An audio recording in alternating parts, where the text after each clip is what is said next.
이야기고수에 와주셔서 감사합니다. 구독과 좋아요는 저에게 큰 힘이 됩니다. 이야기 시작합니다. 팔자에 없는 큰돈. 가난에 쪼들려 살던 떡거머리 총각 천씨는 어릴 때부터 머슴살이를 하며 피 같은 돈 한 푼 두 푼을 모으며 살아왔습니다. 그런데 그 돈마저도 늙은 노부모를 모시고 어린 동생들에게 가장 노릇을 하니 그마저도 바닥이 날즈음이었습니다. 어느 여름날 저녁 폭우가 쏟아져 다리 밑에서 비를 피하는데 꼬부리고 앉아 울고 있는 여인을 만났습니다. 그녀는 어릴 때 천연두를 알았는지 얼굴은 얼겁고 남루한 옷차림에 보따리 하나 끼고는 울고 있었지요. 사연을 들어보니 시집간 첫날 시댁에서 말하길 새색시 얼굴이 그런 줄 미처 몰랐고 또 그렇게 친정집이 가난한 줄 몰랐다며 자신을 쫓아냈다는 것이었습니다. 신랑은 첫날 밤부터 신부를 거들떠도 안 보고 밖으로 나돌았다고 했습니다. 그녀 친정집에는 늙으신 부모님과 병든 오라버니 하나가 있는데 쫓겨난 딸이 어찌 집 문턱에 발을 들이겠냐며 통곡하는 것이었지요. 비가 어느덧 그치자 천씨는 딱한 생각에 아무것도 가진 것 없는 나를 따라올 테면 오라고 앞장섰더니 순순히 뒤따라 오기에 할 수 없이 그녀를 데리고 집에 돌아왔습니다. 식구들도 많은데 입이 또 하나 늘었으니 천씨 걱정이 더 늘었습니다. 천씨같이 땅이 없는 가난한 농민은 땅을 지주에게 빌려서 농사를 지어 갚아나가는데 그 소작료가 너무 비싸서 뼈 빠지게 농사지어도 빚만 늘어가는 사람들이 많았습니다. 마침 천씨가 사는 곳에 있는 산은 살림이 울창한 곳이라 화전을 일구고 사는 사람들이 있었는데 천씨도 식구들이 여럿이라 힘을 합해 같이 화전 농사를 지으면 근근히 먹고 살 수는 있을 것 같았습니다. 그래서 천씨는 식솔들을 데리고 산 밑으로 스며들어 나무를 잘라 통나무집을 짓고 지붕은 억새나 굴피나무 껍질 벗긴 것으로 덮어 게딱지만한 굴피집 오두막 하나를 제 손으로 지어 만들었습니다.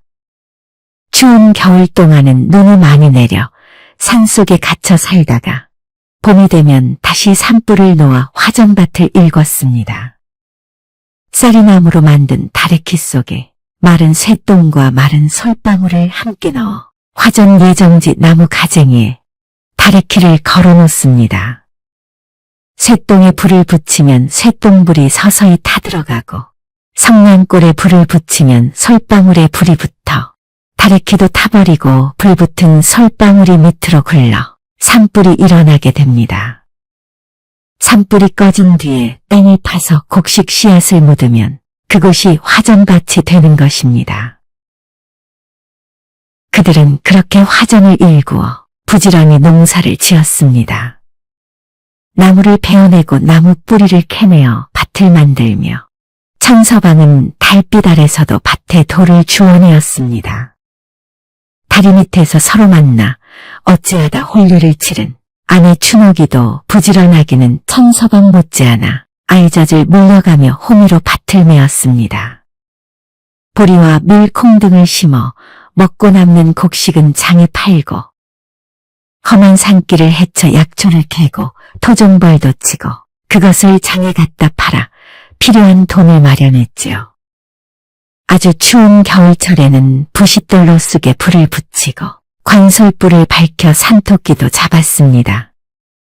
그러나 그 정도로는 많은 식구를 먹여 살리기에는 너무나 부족했습니다. 늦은 가을에 산에 불을 질러두었다가 이듬해 봄부터 농사를 시작하는데 거름을 주는 것도 아니고 김을 매는 것도 아니니 수확은 보통 밭에 비하면 터무니없이 적었지요. 두어 마리의 돼지와 닭 몇 마리를 쳐서 겨우 1000쪼가리라도 사와 옷을 해입었으며 이것도 눈이나 많이 오는 겨울이 되면 사료가 없어서 돼지나 닭을 잡아먹었습니다. 불행히 농사를 망치면 할 수 없이 감자나 좁쌀이나 피로 죽을 수 하루에 한 끼로 간신히 요기하며 또 산골짜기를 뒤져 도라지나 칡뿌리를 캐어 먹었습니다. 어느 봄날 천서방은 산비탈 밭에서 땀을 쏟으며 쟁기질을 하는데 너무 힘에 겨웠습니다. 그는 개울에서 윗도리를 훌렁 벗고 씻다가 문득 생각에 잠겼습니다. 이럴 때 송아지 한 마리만 있어도 쟁기질 할 때 요긴하겠을 텐데. 천서방의 욕심 없는 소박한 소원이었습니다. 무슨 생각이 스쳐가자 천서방은 자리에서 벌떡 일어났습니다. 신령님께 빌어보자. 어쩌면 내 소원을 들어주실지 모를 일이야. 천서방은 마을에서 제일 큰 바위를 찾아갔습니다. 그 바위 밑에 제단을 모아놓고 정화수 한 그릇을 올려놓고 온갖 정성을 다해 기도를 올렸습니다. 신령님, 저에게 송아지 한 마리만 얻게 해주세요. 그렇게만 해주신다면 제가 신령님께 풍성한 재물을 바치는 것으로 보답하겠나이다. 신령님 앞에 맹세합니다. 저의 간절한 소원을 들어주옵소서. 천서방은 매일 새벽마다 제단 앞에 무릎 꿇고 같은 내용으로 소원을 간절하게 빌었습니다. 지성감신하였는지 그해 농사는 유례 없는 태풍을 거두어 곡식을 송아지와 바꾸어 드디어 송아지 한 마리를 얻을 수 있었습니다. 천서방은 매우 기뻐하며 산당 바위에 올라가 무릎을 꿇고 머리를 조아렸습니다. 신령님 고맙습니다. 송아지가 아무 병 없이 튼튼하게 빨리 크도록 신령님이 도와주옵소서. 그렇게만 해주시면 나중에 이 소를 팔아 신령님께 풍성한 재물을 바칠 것을 신령님 앞에 맹세합니다. 그로부터 2년 후 송아지는 무럭무럭 자라서 아주 큰 소가 되었습니다. 늦은 가을날 아침 일찍 천서방은 소를 내다 팔기로 하고 소를 몰고 산을 내려왔습니다. 오시장에 몰고 간 소를 아주 비싼 값에 팔았지요. 천서방은 평생 처음 만져보는 많은 돈을 보더니 갑자기 기고만장해졌습니다. 그는 우선 그토록 먹고 싶은 술부터 한잔하려고 근사한 술집을 찾아 들어갔지요. 한 잔 또 한 잔 계속 마시는 한 잔 술이 천서방의 세상을 바꾸어 놓았습니다. 두둑한 전대를 허리에 차고 거드름을 피우니 자신을 왕처럼 떠받들며 아양 떠는 기생들 손끝에 돈이 녹아들었고 농부 몸도 녹아들었습니다. 내가 언제 가난한 촌놈이었더냐? 이 세상이 모두 내 것인데 신령님 앞에 맹세한 풍성한 재물 따위가 다 못하는 것이냐고? 천서방은 오만하게 거드름을 피우면서 술로 세월을 보내며 그 많은 돈을 탕진했습니다. 부모고 아내고 가족들은 생각도 안 났지요. 정신을 차렸을 때는 이미 주머니에 동전 한 입조차 남아있지 않았습니다. 마치 신기루처럼 소도 사라지고 돈도 사라지고 옆에서 끈적거리게 안기던 여인들도 다 사라졌습니다. 꽉 쥐었던 손가락 사이로 모래알이 스르륵 빠져나가듯 황홀한 순간은 순식간에 달아났습니다. 농부는 빈털터리가 되어 심산계곡에 있는 개딱지만한 제 오두막집으로 돌아왔습니다. 그러나 오두막집은 텅 비어 있었고 아내와 가족들은 다 뿔뿔이 흩어져 어디로 갔는지 알 수 없게 사라졌습니다. 나에게 산신령님이 노하셔서 분명히 신령님 앞에 맹세한 약속을 어겨 내가 벌을 받는구나. 내가 그간 고생한 것들이 이렇게 물거품이 되다니. 그런데 그날 밤 천서방도 온데간데 없이 사라졌습니다. 며칠 후 발견되었을 때는 산당바위 위에 목이 잘린 천서방의 머리만 남아있었고 까마귀가 울어대는 소리만 메아리가 되어 골짜기를 울리고 있었습니다. 올챙이적 어려운 시절은 기억 못하고 또 신령님과 맹세한 약속도 저버린 끝이 어떤 결과가 오는지 알려주는 이 전설은 울산 전내마을 산당바위에 얽힌 화전민의 전설 이야기였습니다. 밝히는 스님. 조선시대 때 한 과부가 슬아의 아들 하나를 두었는데 잘 가르치고 싶어서 절로 공부하러 보냈습니다. 불심이 깊은 과부는 절에 있는 스님들이 모두 인자하며 많은 이들에게 존경받는 것 같아 아들을 절에 보낸 것이었습니다. 그러나 조선시대 때는 사람들이 다 그렇지는 않아도 일부 사람들은 스님들을 무시하고 싫어했습니다. 왜냐하면 스님들이 불경만 외우고 놀고 먹기만 하는 존재라고 여겼으며 군대 또한 가지 않았기에 이런 것을 꼬투리 잡아 청문으로 취급하고 도성 출입도 금지하였습니다. 당시 마을에서는 도저히 생계를 유지할 수 없는 아주 가난한 백성들이 스님이 되려고 하는 경우가 있었는데 그나마 굶지 않을 것 같았기에서였지요. 그러나 막상 스님이 되어보니 노동도 많이 해야 했고 돈을 세금으로 많이 빼앗기게 되자 스님이 되어서도 먹고 살기 힘든 것을 알고는 다시 백성으로 돌아가는 일도 많았다고 합니다.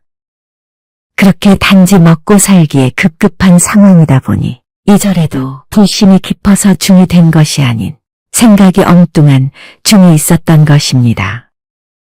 이 엉뚱한 중은 공부를 하러 온 아이 어머니가 인물이 반반한 과부인 것을 알고는 음흉하게도 늘 어떻게 한번 해볼까 하는 욕정의 마음을 먹었던 것이었습니다. 그래서 그 아이를 볼 때마다 이렇게 물었습니다. 너희 어머니가 혹시 내 말 안 하더냐? 아이는 당연한 듯 답했습니다. 네, 아무 말씀 안 하시는데요. 그렇게 말하는데도 그 중은 연거푸 너희 어머니 아무 말씀 없으시냐고 또 물었습니다. 아이가 집에 가서 그대로 어머니에게 말했지요. 어머니, 스님께서 너희 어머니가 내 말 안 하더냐? 하고 자꾸 물으세요. 그러자 눈치고 다닌 과부가 낌새를 알아챘습니다. 그래, 아들아. 스님께서 또 묻거든 오늘 저녁에 우리 집으로 놀러 오시라고 해. 다음날 아들이 절에 공부하러 가니 아니나 다를까 또 중이 물었습니다. 너희 어머니가 내 말 안 하더냐? 네, 어머니께서 말씀하시길. 스님께서 묻거든 오늘 저녁에 저희 집에 놀러 오시라고 하셨습니다. 신이 난 중은 밤이 되기만을 기다렸습니다. 그 사이 과부는 한 이웃집 총각을 불렀습니다. 오늘 밤 우리 집에 등잔불이 다 꺼지거든. 문을 두드려라. 그리곤 이야기책을 빌려달라고 말해. 그러면 내가 방으로 들어오라고 할 테니 너는 이야기책을 꺼내 고르면서 이리 말해라. 어떤 책이든 이건 재미없습니다. 다른 책을 골라보겠습니다. 하면서 시간을 끌어 밤을 새워다오. 알겠지? 그렇게 총각에게 부탁하고 보낸 뒤 한 서너 대 정도 되는 날콩을 갈아서 물에 진하게 타놓고는 저녁이 되기를 기다렸습니다. 드디어 해질녘에 중이 과부집을 찾아왔습니다. 명색이 아들 선생이니 과부는 아주 반갑게 나서며 대접했습니다. 아유, 스님, 어서 오세요. 기다렸습니다. 제가 맛있는 것을 준비했는데 저녁 식사에는 이걸 꼭 잡숴야 합니다. 이걸 잡수시고 천천히 계시다 주무시고 가십시오. 과부는 낮에 미리 만들어둔 날콩 갈은 물을 스님에게 내주었습니다. 익히지 않은 날콩은 뱃속을 부글부글 끓게 만들어 결국은 배탈이 나기 쉽다는 것을 알면서도 일부러 그렇게 했던 것입니다. 이것을 알 리 없는 중은 자고 갈 욕심에 콩물을 후루룩 다 들이키더니 옷을 훌훌 벗고 아랫목에 들어가 능청스럽게 누웠습니다. 과부도 옷을 벗는 채 하고 호롱불을 껐습니다. 그러자마자 기다렸다는 듯 총각이 과부 방문 밖에서 문을 두드리며 이야기책을 빌려달라고 했습니다. 과부는 누워있던 스님을 서둘러 일어나게 했지요. 저 총각이 보면 안 되니 어서 뒷문으로 나가 계세요. 거기 잠시 있다가 책을 다 빌려가거든 들어오십시오. 스님은 졸지에 벌거벗은 채로 서둘러 내쫓겼습니다. 즉시 총각이 방에 들어와서는 잠시 있다가 이렇게 말했습니다. 이 책은 너무 재미가 없습니다. 잠시 좀 읽어보고 재미난 것으로 골라보겠어요. 그런데 이 책도 역시 재미가 없네요. 이런 이야기만 계속하다 보니 어느새 닭이 울었습니다. 중이 생각하기에 여기서 날이 새면 과부와 잠자는 것은 진작에 틀린 일이다. 톡톡히 망신당할 것이 뻔한 것 같았습니다. 그리하여 중은 날이 새기 전에 옷도 챙겨 입지 않고 맨발로 절을 바라보고 죽을 힘을 다해 달렸습니다. 간신히 절에 도착해 숨을 몰아쉬고서 방에 들어가자 다른 중들은 아직도 잠을 자고 있었습니다. 10명 넘게 빼곡히 잠을 자는 틈을 아무데나 비집고 들어가 잠을 청하려 했습니다. 그런데 과부집에서 아까 저녁으로 먹은 콩물이 뱃속에서 부글거리니 아주 죽을 지경이었습니다.